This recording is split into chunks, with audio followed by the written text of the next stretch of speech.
سندھ میں کچے کے ڈاکوؤں کے ہنی ٹریپ کے واقعات تو آپ نے سنے ہوں گے، لیکن سیاسی ہنی ٹریپ کیسے ہوتا ہے؟ کس طرح خوبصورت خواتین اور مردوں کے ذریعے سیاسی لیڈرز اور وزراء کو پھنسایا جاتا ہے؟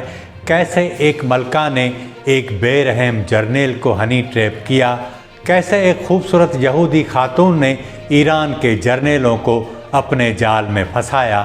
کیسے ایک حکمران نے دنیا کی 2 سپر پاورز کو ناکام بنایا؟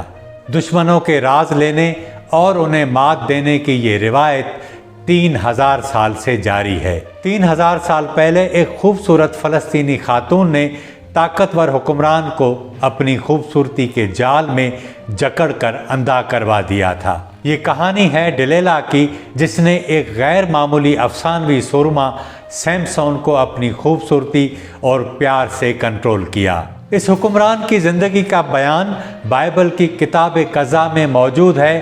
ان دنوں فلسطینی بہت طاقتور اور بنی اسرائیل بہت کمزور تھے۔ سیمسون کی پیدائش سے پہلے ایک فرشتے نے اس کی ماں سے ایک عورت کے روپ میں وعدہ لیا کہ اس کا پیدا ہونے والا بیٹا اپنی پوری زندگی کبھی بال نہیں کٹوائے گا، شراب نہیں پیے گا اور مردے کو نہیں چھوئے گا۔ اگر اس نے ایسا کیا تو وہ ناقابل شکست ہوگا۔ سیمسون پیدا ہوا، اس کی ساری طاقت اس کے بالوں میں تھی اور وہ فلسطینیوں پر ہمیشہ سے باری تھا۔ جس کے بعد فلسطینیوں نے ایک خوبصورت خاتون ڈلیلا کو ہنی ٹریپ کے لیے تیار کیا۔ اس عورت نے اپنی خوبصورتی اور محبت کے ڈرامے سے سیمسن کو جال میں پھنسایا تاکہ اس کی طاقت کا راز جان سکے۔ ایک رات اس کے عاشق نے بے خود ہو کر اپنے بالوں کی طاقت کا راز اگل دیا۔ جب وہ سو گیا تو ڈلیلا نے اس کے بال کاٹ کر اپنے لوگوں کو دے دیے۔ اس کی طاقت ختم ہو گئی۔ فلسطینیوں نے سیمسن کی آنکھیں پھوڑ دیں۔ اس واقعے کے 700 سال بعد دنیا کی 2 بڑی طاقتوں میں ایک ہنی ٹریپ کے نتیجے میں ہزاروں لوگ مارے گئے اور مصر سے فرعونوں کا خاتمہ ہو گیا۔ کلیوپیٹرا قدیم مصر کی ملکہ، آخری فرعون، اپنی ذہانت، حسن اور دلکشی کی وجہ سے مشہور تھی۔ دوسری طرف روم میں 2 بڑے جرنیل، بے رحم جنگجو اور سیاستدان جولیس سیزر اور مارک اینٹونی اپنے عروج پر تھے۔ وہ مصر کو ہتھیانا چاہتے تھے، جو اس وقت اپنی دولت، اناج اور محل وقوع کی وجہ سے دنیا کا سب سے قیمتی خطہ مانا جاتا تھا۔ کلیوپیٹرا اپنے بھائی کے ساتھ اقتدار کی جنگ میں تھی اور سیزر روم سے مصر آیا ہوا تھا۔ ایک رات کلیوپیٹرا نے خود کو قالین میں لپٹوا کر سیزر کے سامنے پیش کیا۔ اس نے ذہانت اور حسن سے سیزر کو اپنے جال میں پھنسایا، اس سے شادی کر لی اور مصر پر اقتدار پر جو خطرہ تھا وہ بھی ختم ہو گیا۔ سیزر کے قتل کے بعد کلیوپیٹرا نے ایک بار پھر ہنی ٹریپ کا استعمال کیا۔ اس بار اس نے مارک اینٹونی کو پھنسایا۔ دونوں کا تعلق شدید رومان اور طاقت کی کشمکش کا سنگم تھا۔ ان کی محبت روم کی سیاست میں بھونچال لے آئی۔ آخر کار تیسرے جرنیل آکٹیوین نے روم کو فتح کر لیا۔ اینٹونی اور کلیوپیٹرا کو شکست ملی اور اس کے بعد دونوں نے خودکشی کر لی۔ لیکن امریکی CIA 20ویں صدی میں سیاسی ہنی ٹریپ کی ایسی کہانیاں بیان کرتی ہے جسے پڑھ کر اندازہ ہوتا ہے کہ کیسے امریکہ، روس، جرمنی اور دیگر ممالک نے رازوں کے حصول کے لیے خوبصورت خواتین کا جنسی استعمال کیا۔ امریکی خفیہ ادارے کے مطابق ویلنٹائن ڈے کی روایات سے بہت پہلے دنیا بھر کے انٹیلیجنس ایجنسیوں کے چیف اپنے دشمنوں سے راز اگلوانے کے لیے عشق اور محبت کا فن استعمال کرتے تھے۔ ان میں سب سے مشہور جاسوسہ ماتا ہری تھی، جو ہالینڈ کی ایک رقاصہ تھی اور پہلی جنگ عظیم کے دوران جرمنی کے لیے جاسوسی کرتے پکڑی گئی۔ اسے فائرنگ اسکواڈ کی گولیوں کا نشانہ بنایا گیا۔ موت سے پہلے جب آخری خواہش پوچھی گئی تو اس نے کہا کہ اس کے سر کو سیاہ کپڑے سے نہ ڈھانپا جائے، کیونکہ وہ گولی مارنے والے سپاہیوں کی آنکھوں میں آنکھیں ڈال کر دیکھنا چاہتی ہے۔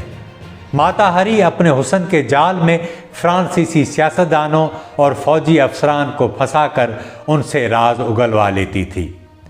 دوسری جنگ عظیم کے بعد 1961 میں مشرقی جرمنی نے دیوار برلن تعمیر کی، ملک دو حصوں میں تقسیم ہو گیا، دونوں ایک دوسرے کے دشمن تھے۔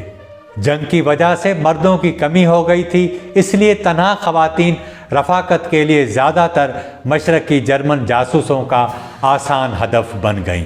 مغربی جرمنی میں بہت سی شادی کی عمر کی خواتین کاروبار، حکومت، پارلیمان، فوج اور انٹیلیجنس میں ملازمتیں کر رہی تھیں۔ اکثر کو حساس سرکاری رازوں تک رسائی تھی۔ ایسٹ جرمنی نے یہ اہم راز حاصل کرنے کے لیے رومیو اسپائز کا ایک گروپ بنایا۔ ان جاسوسوں کا ماسٹر مائنڈ مشرقی جرمنی کا انٹیلیجنس چیف مارکس وولف تھا۔ اس نے پہلی بار خواتین کے بجائے نوجوان اور خوبصورت مردوں کا استعمال کیا تاکہ ویسٹ جرمنی کے سیاسی، فوجی اور سلامتی کے اداروں میں داخل ہو جائے۔ وولف سمجھتا تھا کہ ایک صحیح خاتون جسے حساس معلومات تک رسائی ہو 10 مرد سفارتکاروں سے زیادہ راز دے سکتی ہے۔ رومیوز کی بھرتی کے لیے اس نے سخت ترین ضابطے بنائے۔ منتخب افراد عام طور پر 25 سے 35 برس کے درمیان تھے، پڑھے لکھے اور خوش اخلاق ہوتے۔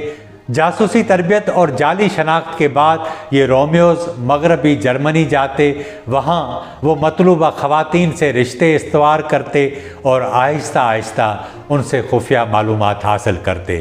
پہلا رومیو، جس کا کوڈ نام فلیکس تھا، 1950 کی دہائی میں اس نے ایک سیکریٹری نورما کو پھنسا کر جرمن چانسلر کے راز حاصل کیے۔ نورما کو آخر تک خبر نہ ہوئی کہ اس کا رومیو اصل میں کون تھا۔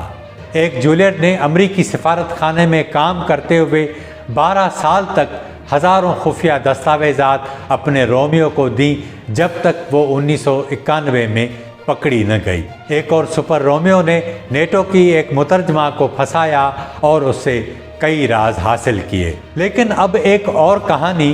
1945 میں سوکارنو انڈونیشیا کا پہلا صدر بنا۔ اس کی عوامی مقبولیت عروج پر تھی۔ وہ اعلانیہ اپنے وطن اور عورتوں سے محبت کا اظہار کرتا۔ دنیا ان دنوں 2 بلاکس میں تقسیم تھی۔ واشنگٹن اسے اپنے بلاکس میں شامل کرنے کی کوشش میں تھا۔ ماسکو کو یہ خوف تھا کہ وہ کہیں ہاتھ سے نہ نکل جائے۔ دونوں نے اسے ہنی ٹریپ کرنے کا فیصلہ کیا۔ سویکارنو کو نوجوان عورتوں کا اس حد تک شوق تھا کہ ایک بار واشنگٹن کے دورے پر سرکاری حکام سے فرمائش کی کہ اسے کال گرل فراہم کی جائے۔ CIA نے اس کی بدنامی کے لیے ایک جعلی فحش فلم بنانے کا پلان بنایا جس میں سویکارنو کو ایک روسی خاتون کے ساتھ دکھایا جائے۔ اس مقصد کے لیے لاس اینجلس پولیس نے مختلف فحش فلمیں فراہم کی، لیکن ان میں کوئی اداکار سویکارنو کی شکل جیسا نہ تھا۔ آخر کار ایک پورے چہرے کا ماسک تیار کر کے اور وہ اداکار کو پہنا کر ہیپی ڈیز کے نام سے ایک فلم بنائی گئی، لیکن سوکارنو کو بلیک میل کرنے کا یہ طریقہ کارگر نہ ہوا۔ روسی انٹیلیجنس ایجنسی KGB نے سوکارنو کو بدنام کرنے کے لیے ایک ایئر ہوسٹس کا انتظام کیا۔ وہ ایک بار ماسکو کے سرکاری دورے پر جا رہا تھا۔ ایئر ہوسٹس کی اسی جہاز میں ڈیوٹی لگوائی گئی۔ سوکارنو نے خود ہی ہوائی میزبان کے ایجنڈے کو پورا کیا۔ منزل پر پہنچنے کے بعد اسی ایئر ہوسٹس کے ساتھ نجی مصروفیات کی فلم ریکارڈ کی گئی۔ جب اسے بلیک میل کرنے کے لیے یہ ٹیپ دی گئیں تو انڈونیشی صدر نے ہنستے ہوئے کہا کہ کیا اس ٹیپ کی 2-4 کاپیاں مزید مل سکتی ہیں۔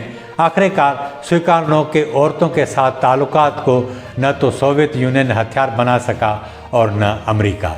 یہ کہانی آج بھی دنیا کی انٹیلیجنس تاریخ کے سب سے انوکھے باب کے طور پر یاد کی جاتی ہے، جہاں ایک صدر کی رومانوی کمزوری کو عالمی طاقتوں نے بزور ہتھیار آزمایا، لیکن وہ خود ہی ان کے مذاق کا باعث بن گئی۔ 2025 میں ایران اسرائیل 12 دن کی جنگ کے بعد ایران میں ہنی ٹریپ کے ایک اسکینڈل نے پوری دنیا میں دھوم مچا دی۔ یہ اسکینڈل ایک خوبصورت یہودی خاتون کیتھرین پیرز شاکڈم کا تھا، جس کے لیے کہا گیا کہ اس نے ایران کے 5 دوروں کے دوران 120 اہم ایرانی شخصیات سے تعلقات قائم کیے اور اہم راز چرائے۔ یہ الزام اس لیے بھی حقیقت لگتا ہے کہ ایران اسرائیل جنگ میں اسرائیل نے ایران کی پوری اعلیٰ فوجی اور جاسوسی قیادت کو نشانہ بنا کر ختم کیا۔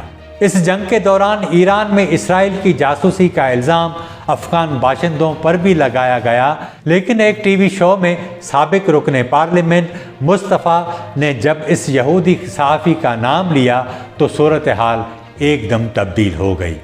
چونکہ ایرانی عدالت نے اس سے اس معاملے کے ثبوت مانگے، لیکن نجی مصروفیات کے ثبوت کون فراہم کر سکتا ہے؟ جب یہ الزام سامنے آیا تو دنیا کو معلوم ہوا کہ کیتھرین نسلاً فرینچ، برطانیہ کی شہری اور عقیدے کے لحاظ سے یہودی ہے۔ وہ اقوام متحدہ میں یمن کے لیے مشیر رہی، یمن کے ایک سنی مسلمان سے شادی کی اور خود بھی سنی مسلمان بن گئی۔ شوہر کو چھوڑنے کے بعد اس نے خود کو شیعہ مسلمان ظاہر کیا اور اسرائیل کے خلاف عالمی اخبارات میں مضامین لکھے۔ اسی طرح شیعہ شناخت سے وہ ایران آئی اور اہم شخصیات تک رسائی حاصل کر لی۔